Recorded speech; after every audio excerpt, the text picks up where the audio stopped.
Looking for crystals? Why do you assume I'm looking for crystals? We've got them on sale. All kinds of folk coming in here looking for crystals. There's a few over there with milky white shocks through the middle, like he caught a piece of cloud. People seem to like those a lot.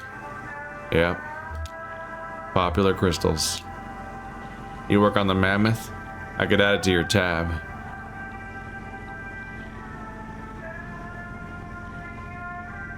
Oh, you know the tugboat? The captain, Kate, said I'd have to remind you. Sure. They're here every night. It's okay. I have one of those faces. Forgettable. It is the same guy every night, so Kate's just kind of being a dick. Does it bother you? I've learned to cherish it. There's a dignity in being forgotten, letting the crowd flow around you unspoiled. I used to live in a city. I mean a real city. Cleveland, Ohio. I had some family money then, and I didn't have to work. I lived in hotels, in daylight. I walked wherever the people were. My only duty was the crowd. I was its observer, its historian, its detective, its poet. Well, the money ran out, and I dispersed with the rest of them. I took my duties with me here, to Lake Leth and the Echo River. I live behind this counter, anonymous, invisible, but I live with dignity. And yourself? No, I don't think so.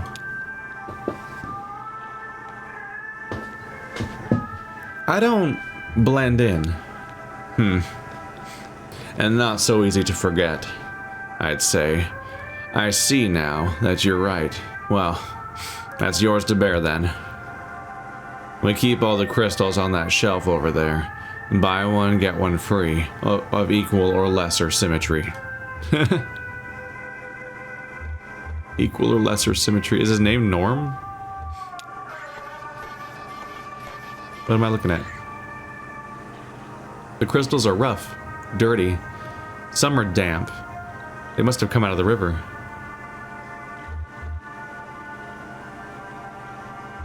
Johnny seems distant.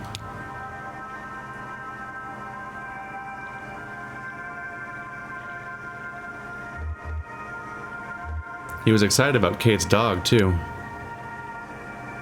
Junebug tries to scrape some green algae off a larger specimen, examining it for the kind of cloudy inner formation that the attendant said was so popular.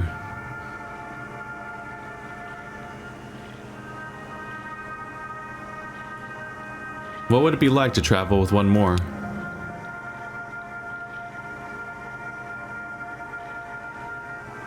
H-A-K-Y-U. And a few numbers are woven throughout the algae.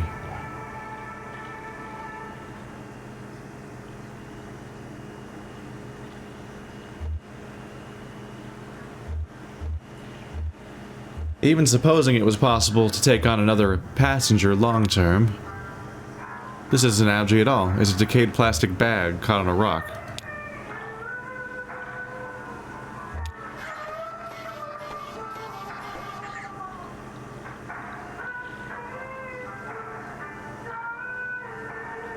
Who's Norm?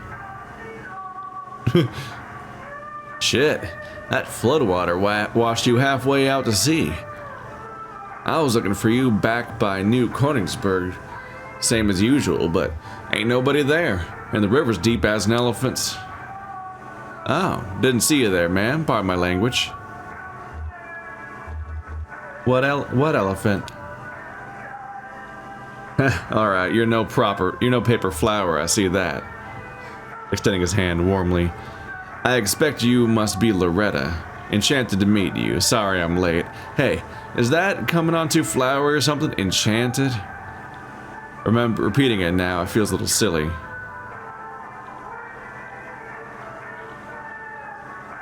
Enchanted sounds pretty old-fashioned. Is that the kind of gal Loretta is? I guess I don't know. But now I'm double embarrassed. How do you know Loretta? I really don't. I met Loretta on the computer. We met each other over We met each other there. Or I guess we spoke through the computer and agreed to meet. I don't know the terminology. I haven't dated in quite a while. Back when I met Loretta, that's my wife, my ex. Or maybe I'm her ex. I don't really know how to say it. Anyway, back then, there wasn't even such a thing as computers at all. I guess there probably was, but I never heard of one. I worked in textiles, so here I am.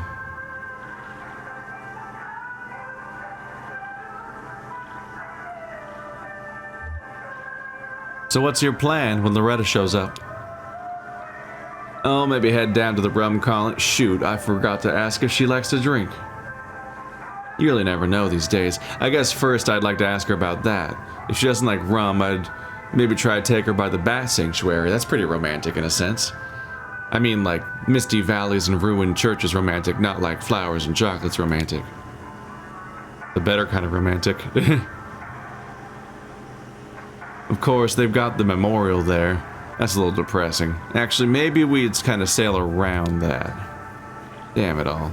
Guess I probably missed her. I wonder if she'll agree to meet me again. You could just ask the attendant that no one knows the name of. The funny thing is I thought that Norm might be the attendant and they were revealing his name, which would be funny because that would make the hell of a name for somebody that's a forgettable face. Norm? Like normal? I'm sure she'll understand with the weather and all. Nice of you to say so. Well, I guess I'll head on back. Hey, supposing Loretta doesn't want to see me after all. My card is full. Oh, no, sorry, that's not what I meant. Actually, I wanted to ask you for some advice. I had to type up a sort of autobiography for the computer date, and I spent a lot of time on it, but I only got one reply, and that was Loretta herself. I was happy to meet her, but supposing she's lost interest now, think you can maybe give me some feedback? It's only a paragraph or so. I have it all memorized, I spent so damn long writing it. Okay, here it goes. I'm a good-natured man, retired, and spent most of his time sailing the Echo River, riding currents of subterranean gas and that strange invisible wind that moans out of the small tunnels along the bank. Seeking a companion to map the river with me. I have 2 grown children, but they live far away. No goofballs. Okay, what do you think?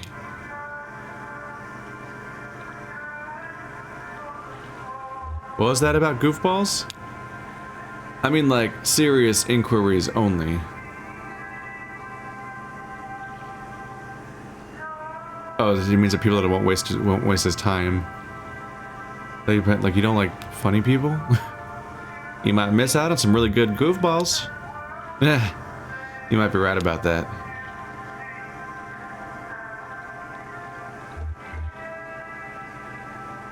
You'll be fine. Alright. Thanks for your help, ma'am. Really renewed my confidence. I'm ready to get it back on that computer. You have a good night now. What's left of it, anyway.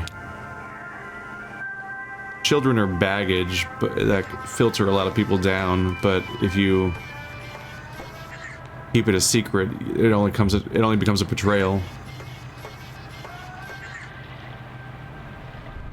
What's that?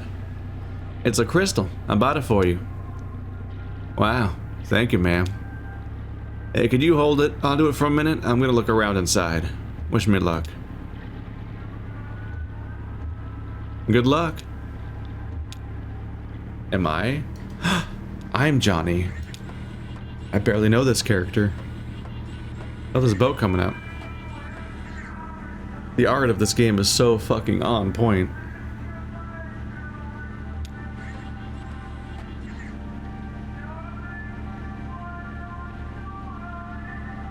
Hey man, how's your night?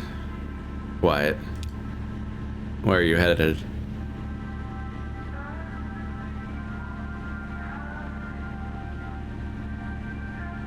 Helping some friends make a delivery.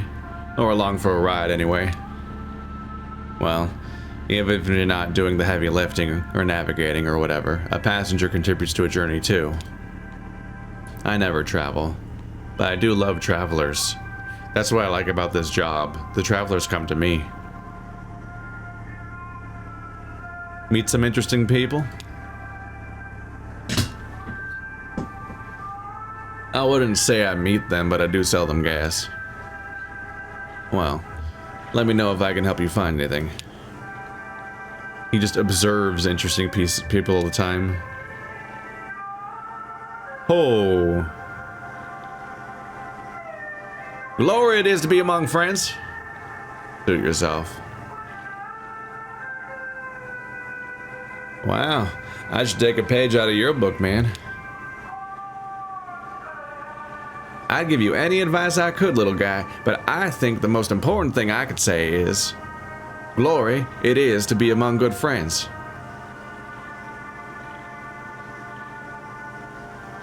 Helps to keep things in perspective, I guess. It's a ritual of remembrance for me. Tonight, particularly so. It's my birthday. I am 5 years old. Do you know why I say that? Well, I'm gonna tell you. 5 years and some days ago, I set out on the Echo River alone. Or so I thought at the time. I was looking for an ice floe. They are occasionally rumored to travel our humble artery on the way from who knows where to who knows where.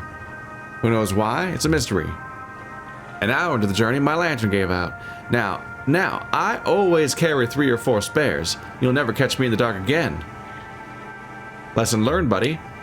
But that night, when that lantern went out, I was stuck in the dark. I kept my arm extended, running my fingers along the cave wall, trying to keep my bearing as best I could, and at least make sure I wasn't going in circles. I just prayed I'd find another traveler who knew his way back to the lake or above ground, or even just a crack in the rock to get a glimpse of moonlight. I had a large bag of apples with me. After a long while, maybe a day, I was getting weak, so I took my hand down from the track to tear the bag open. Well, when I reached back out, I couldn't find that cave wall anymore, or any other. I was totally unmoored, buddy, totally adrift. And it was so dark. I started counting time and apples eaten. I drifted in despair for 4 apples, then I schemed and planned and dreamt for 2 apples. Finally, I came to accept my fate, lost at sea, and this phase, I think, would have continued indefinitely had I not come down to that very last damn apple. Picture me, feeling around in that empty bag, certain that somehow there was another one of those fist-sized chunks of life-giving fruit, already softened by time and probably an unappetizing brown. Nope, that was it. Just as I was about to bite into my last meal, I felt a tickle on my upper lip. It hatched, right then. Couldn't have been a moment later, or I would have eaten it. My last apple was infested by a damn fruit fly maggot. Well, that should have been the end of it. I should have eaten that apple, and that fly while I was at it, and put an end to our little food chain suicide pact, but I waited out of mercy. After all, this fly was basically a newborn child, right? A gross insect child, but still a child. Right? Born into darkness and famine, hungry and alone. I mean, how could you imagine that? No other flies out there on the boat, and never would be. No other flies to welcome him into the world. I mean, no fly culture, no fly society, no fly history, a true orphan. I started to get depressed just thinking about it all. Worked out a thick tear. I'm not ashamed to say. Well, that fly landed on my cheek, right under my left eye, right on the salty teardrop, and then, blinding glory, his ass lit up like a candle. That wasn't a fly, buddy, that was a damn lightning bug. So that's how come I'm here today with you folks, only because I found my way out of that strange river cave by the dim light rear of some orphan insect hatched out of my last rotten apple. Glory it is to be among friends.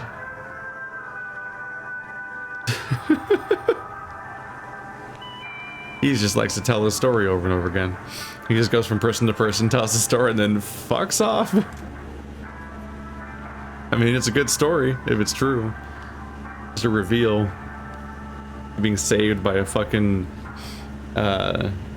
firefly that hatched out of the rotten fruit you were carrying around, trapped for days in infinite caves and infinite darkness. It's a pretty rough fear. Like, this looks like nighttime You don't really question it at first. You're like, oh yeah, we're on the water, it's nighttime, there's the lights of a gas station. These are all familiar concepts, but it's in such an alien and terrifying context where, oh, there it goes, continuity. It's all in the context of the fact that we're currently in the crushing darkness and void of a cave with no escape. All we have is artificial light sources and then the abyss. And who knows how the fuck to get back out of here without the lights.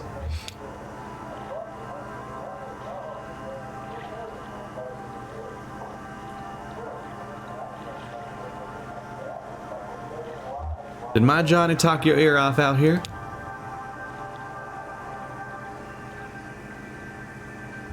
I suspect there are some things he could only say to animals.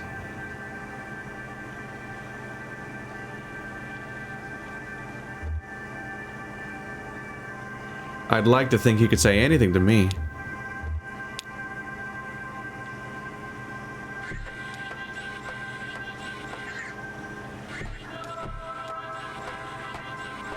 Seems Johnny's not particularly gonna do anything in here. Just taking a look.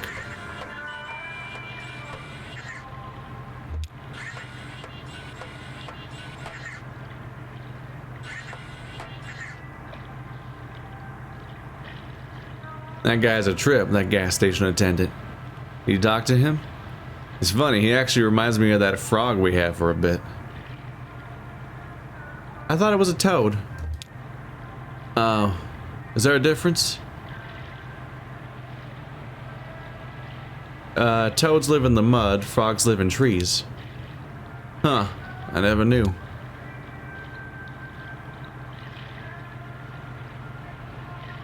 Okay, so how does that gas station attendant remind you of a frog? Oh, I don't know. Because he likes to talk, I guess. Thing that frogs are known for. Maybe we should pick up another one. A frog or a cat or an iguana or something.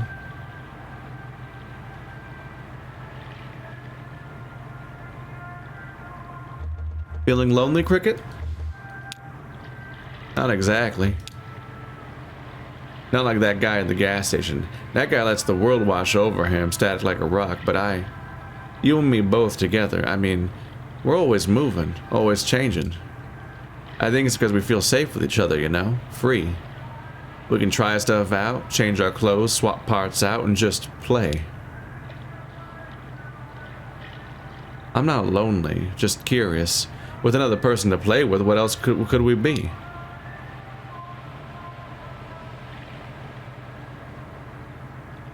You might be right, Cricket.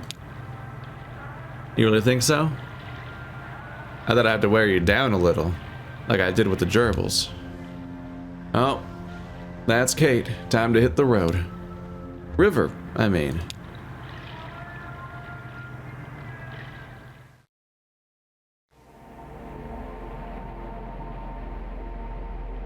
See that small brick building? It used to be an upholstery shop.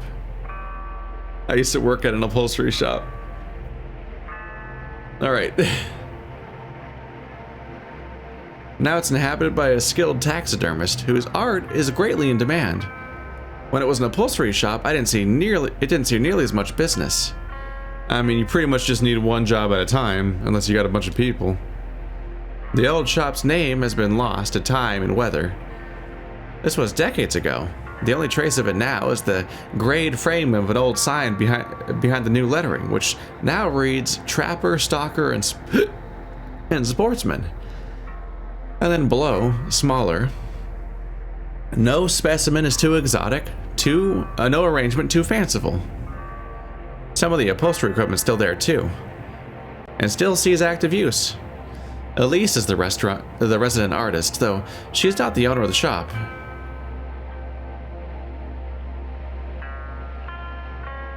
It's owned by a reclusive ex-convict named Judah. Very little is known about him. His crime is generally assumed to be violent or otherwise gruesome in some detail, though of course that's all speculation and probably comes from an association from his taxidermy business, even though he never so much as skins a squirrel. He's more like a silent partner. I guess those are the ones you're supposed to keep an eye on. But Judah's old. He keeps to himself, and the consensus seems to be that he's paid his debt to society, whatever that debt may have been. I'm digging this chapter so far, just sailing down the road, meeting strange people.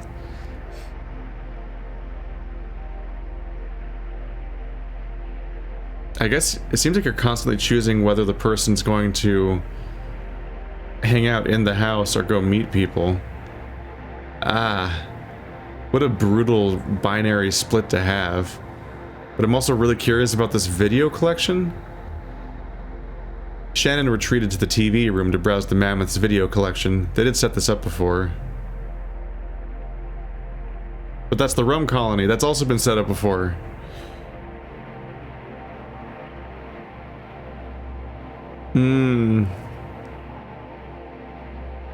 So they're gonna do a concert at the Rum Colony. Or we can check out the video collect. Shit. That's like the hardest choice of the whole game. Let's look at the video collection.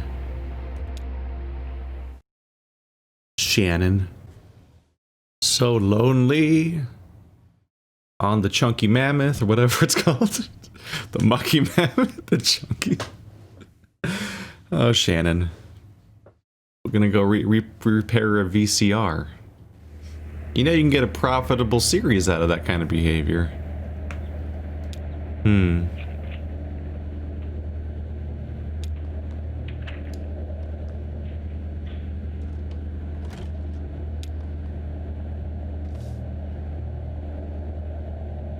The shelves are full of dusty tapes. Some have been relabeled several times, the stickers piling up thick on their spines. That seems like a hazard. Funeral thing. That's a weird way to label something. Weirdly flippant about a heavy subject. Those are crabs, right? Underneath, not... Yeah, like hermit crabs.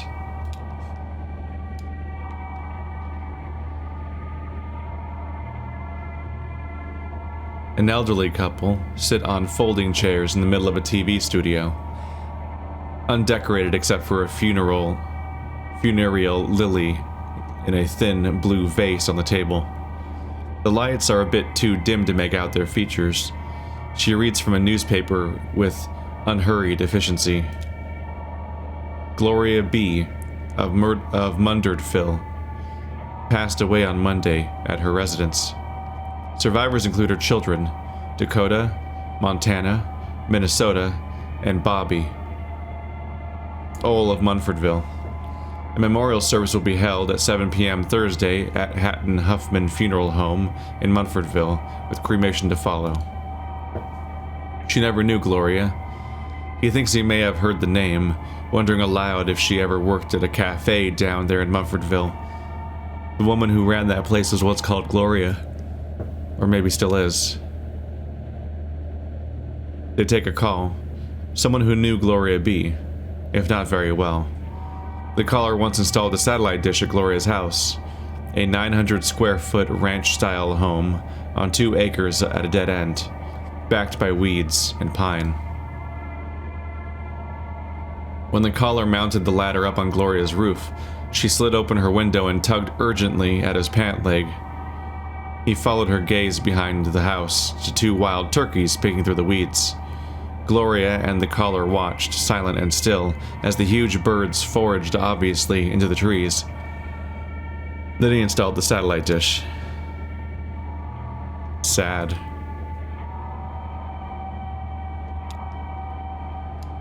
Some poor old woman just being really excited about turkeys. Then they installed the satellite dish. That's the memory. Question marks. Black Spine Edition, let's do this.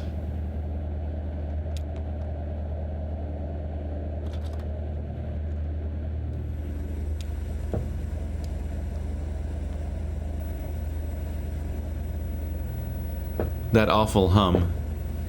It seems to start before Shannon even hits play. Then there's the familiar room. There are the blank gray walls marked with tape, and school desks. And this time she notices a few more details. The murky carpet, like standing water, some video equipment stashed in the corner, a row of lockers. And there's Weaver, looking serenely at the camera. As before, she starts speaking, and as before, there's no sound but that hum. Shannon finds Weaver's words coming back to her as they appear in captions on the screen. Mail, school, and these magnificent, tragic horses. Go underground, as deep as you can go. The air is cool, and the earth is damp, and when you close your eyes, you're surrounded by the dead. Remember where that is? You'll find your way from here.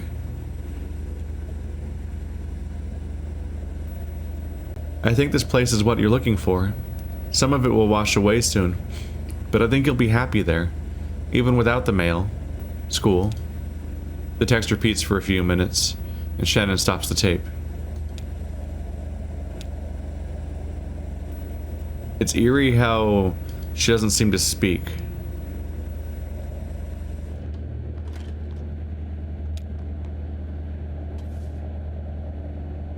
It almost feels like we're implying that,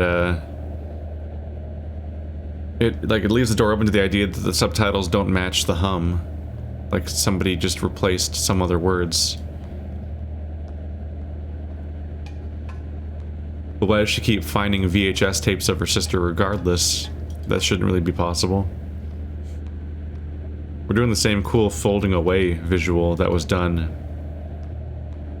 with the back of the house in the first game that revealed the barn.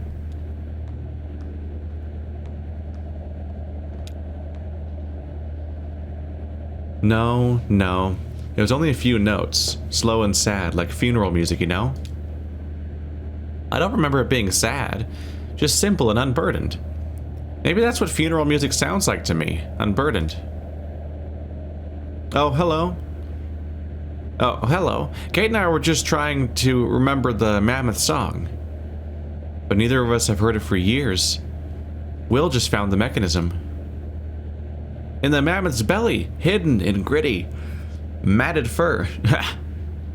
It's like a big music box, a slowly spinning cylinder covered in metal pins that pluck her dulcet guts and pump the bellows in her bowels. But some of the pins are rusted and worn away. Easy to replace if we can even remember what the notes were. Did I hear you browsing the archive next door? Find anything good? Where did all those videos come from? People just left them on board. Passengers, I mean. They used to be old movies and that kind of stuff. I like nature documentaries especially. Some people left home movies or little art videos they'd made, but those damn VCR devours anything you leave in it. It just switches into record mode at random, I think, and picks up whatever's coming in over the antenna. Of course, the only station we get down here is the WEVP, community television, you know.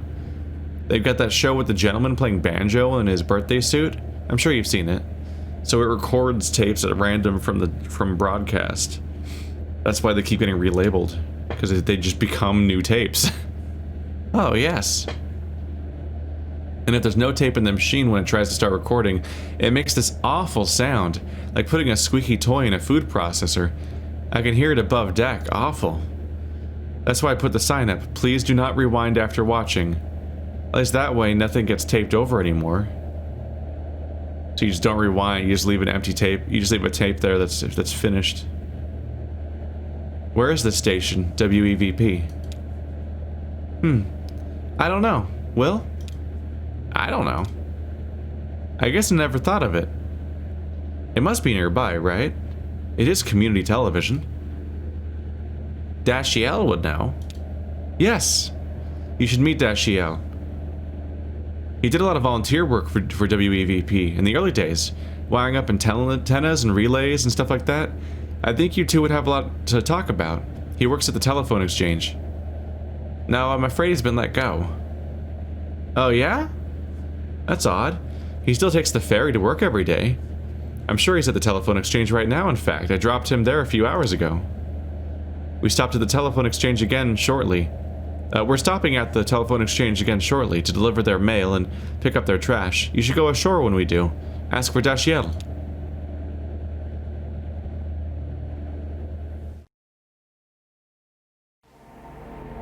Uh-oh. I rarely miss a chance to lounge on the beach around the rum colony. I do enjoy a drink, though I don't find their signature liquor suits me. But this time I elected to stay aboard and shoot the breeze with Kate over some mineral water. Still, I heard reports.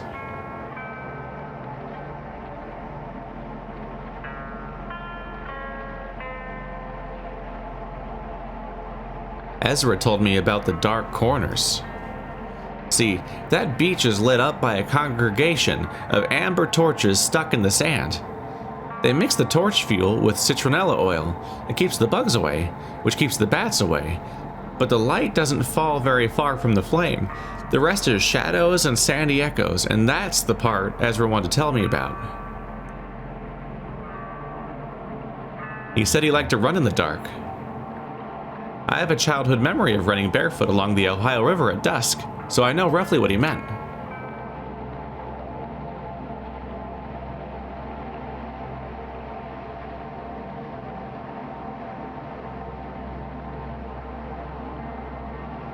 Oh, if we're talking about the rum colony, I should tell you about the Patch. About Patch. He's the bartender, general manager, creative director. I guess that means he books the music. He's pretty much run the place for the last 7 years. A lot of folks assume he owns it, but that is not the case. The rum colony is owned by a dead man named Vernon. Technically, it would be owned by the power company, which once bought a sizable interest from Vernon as part of a state-sponsored investment program. But a clause in that arrangement requires them to keep their hands off the day-to-day, and most of the profits, so long as Vernon walks this earth. The upshot of all this is that nobody came forth to identify the body. Patch is a good guy, though. Kind, trustworthy, and he mixes a strong Mai Tai, if that's your thing.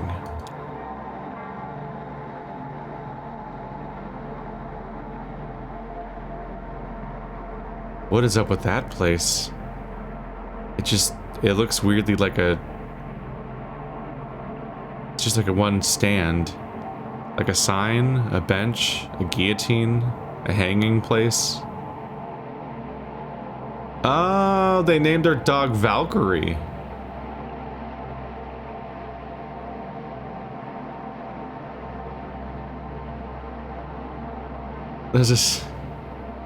So you can have somebody call on the phone, or you can hang out with just the two dogs, Valkyrie and Blue. These choices, all these binary choices are fucking with me. But I want to see all the scenes. I mean, how often do you get a scene with the two dogs?